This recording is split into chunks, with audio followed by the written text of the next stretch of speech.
¿Cómo están, amigos? Es un placer para mí estar de nuevo aquí en un podcast de Cerebro Médico.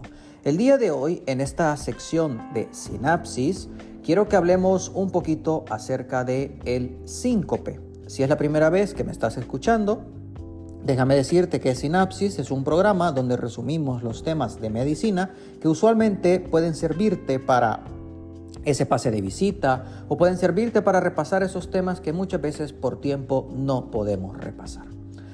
Entonces, como primer punto en introducción a esto del síncope, déjame decirte que el síncope es una pérdida transitoria de la conciencia debido a una hipoperfusión cerebral, que esto se asocia a una pérdida del tono postural y caída del paciente.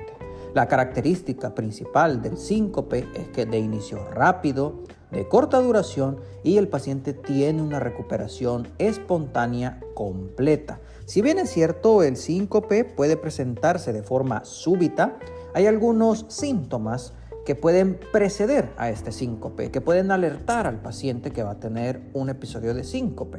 Estos pueden ser, por ejemplo, debilidad, mareo, puede haber zumbidos a nivel de los oídos o inclusive sudor frío. Se denomina presíncope a esta sensación inminente de que va a ocurrir un síncope, pero sin llegar a perder la conciencia.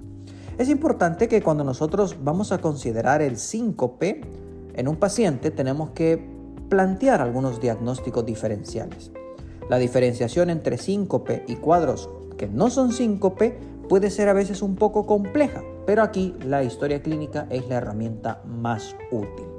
Podemos tener situaciones que no son un síncope. Por ejemplo, los pacientes pueden tener un proceso de desmayo a través de una debilidad generada, por ejemplo, por una hipoglicemia. Podemos tener, por ejemplo, un pseudosíncope a nivel psicogénico, o sea, el paciente tiene un problema donde no ha perdido la conciencia, pero él por una razón psicológica ha tenido este pseudosíncope. Los pacientes pueden tener alguna caída o un accidente y eso no es un síncope, o pueden tener alguna intoxicación o inclusive pueden llegar a tener un ictus, un accidente o evento cerebrovascular. Y estas son situaciones que tenemos que considerar dentro de los posibles diagnósticos diferenciales. Los síncopes verdaderos, al final, según su fisiopatología, nosotros podemos clasificarlos en 3 tipos. Y es imprescindible que nosotros busquemos la situación y los desencadenantes de estos síncopes, así como la presencia de alguna cardiopatía. Una de las principales causas de los síncopes son los problemas a nivel de origen cardíaco. De hecho, una de las clasificaciones del síncope es el síncope cardíaco, que usualmente está precedido por un origen arrítmico, es decir, el paciente tiene alguna anomalía a nivel de su corazón que está provocando una arritmia cardíaca. Las principales arritmias que pueden asociarse a un síncope son la disfunción sinusal, el bloqueo aurículo-ventricular, la disfunción de marcapasos o desfibriladores, las taquiarritmias supraventriculares o las taquiarritmias ventriculares y algunos fármacos proarrítmicos. Luego, el síncope también puede ser un síncope reflejo o neuromediado. Aquí vamos a tener a los síncopes que son causados, por ejemplo, por estímulos vasovagales. Estos pueden ser inducidos por algún estrés emocional, por miedo, por ejemplo, alguna fobia, por algún dolor muy intenso, o pueden ser situacionales, por ejemplo, algún estornudo, alguna estimulación gastrointestinal importante que puede generar un estímulo vasovagal. Luego tenemos a los síncopes que son asociados a la hipotensión ortostática.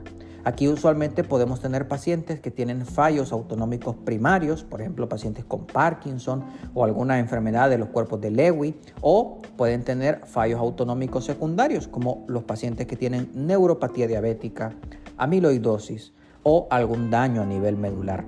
Dentro de este grupo de síncope, del síncope por hipotensión ortostática, también encontramos los síncopes que son causados por algunos fármacos, como por ejemplo los diuréticos, los vasodilatadores, los neurolépticos o los antidepresivos. Y ojo, dentro de este mismo grupo de síncope causado por hipotensión ortostática encontramos a los que son secundarios al alcoholismo. Es decir, a esos pacientes que tienen en algún momento alguna intoxicación alcohólica, y eso es lo que lleva al desarrollo del síncope.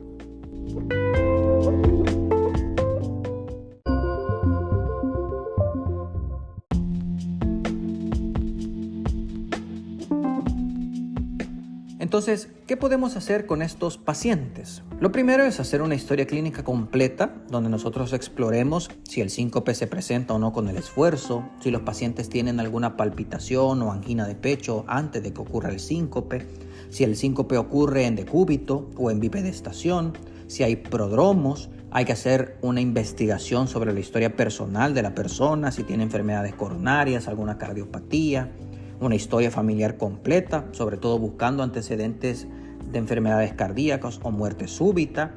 Hay que hacer una exploración física que sea compatible con enfermedades estructurales, ya sea del corazón o de los pulmones. Hay que pensar en taponamiento cardíaco, enfermedad de tromboembolismo pulmonar, miocardiopatía o alguna disección aórtica.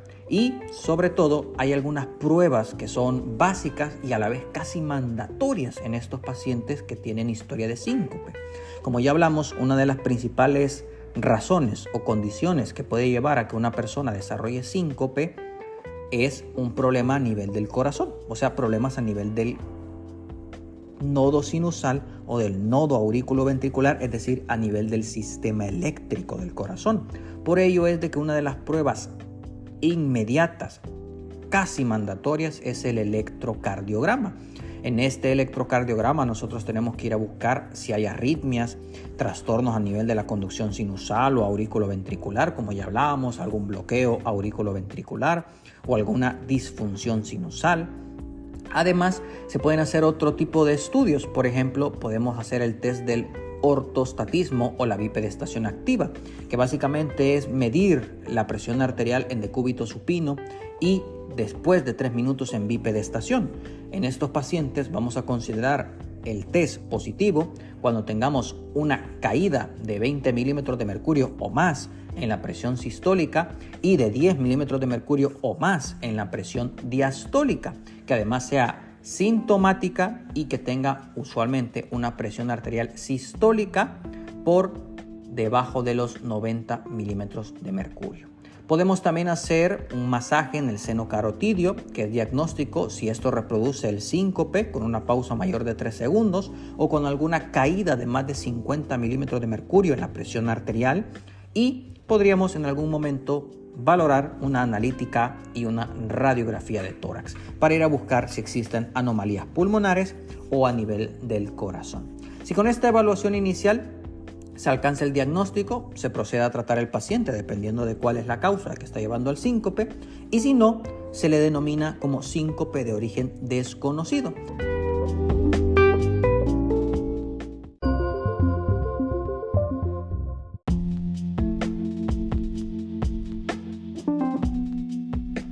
El tipo de síncope que es más común es el síncope vasovagal. Y como característica peculiar de este síncope es que casi siempre va precedido de prodromos, es decir, de estos síntomas que hablábamos que podían alertar o que podían preceder al síncope antes de que este ocurriese. Y además, como característica, usualmente siempre hay un desencadenante. Y estos desencadenantes pueden ser, por ejemplo, el ver sangre para estos pacientes que tienen fobia a la sangre, el dolor, sobre todo dolores muy intensos o pacientes que tienen un umbral del dolor relativamente mínimo, alguna bipedestación muy prolongada o ambientes muy calurosos o con mucho estrés emocional suelen ser situaciones que preceden a los propios prodromos y por lo tanto al síncope vasovagal.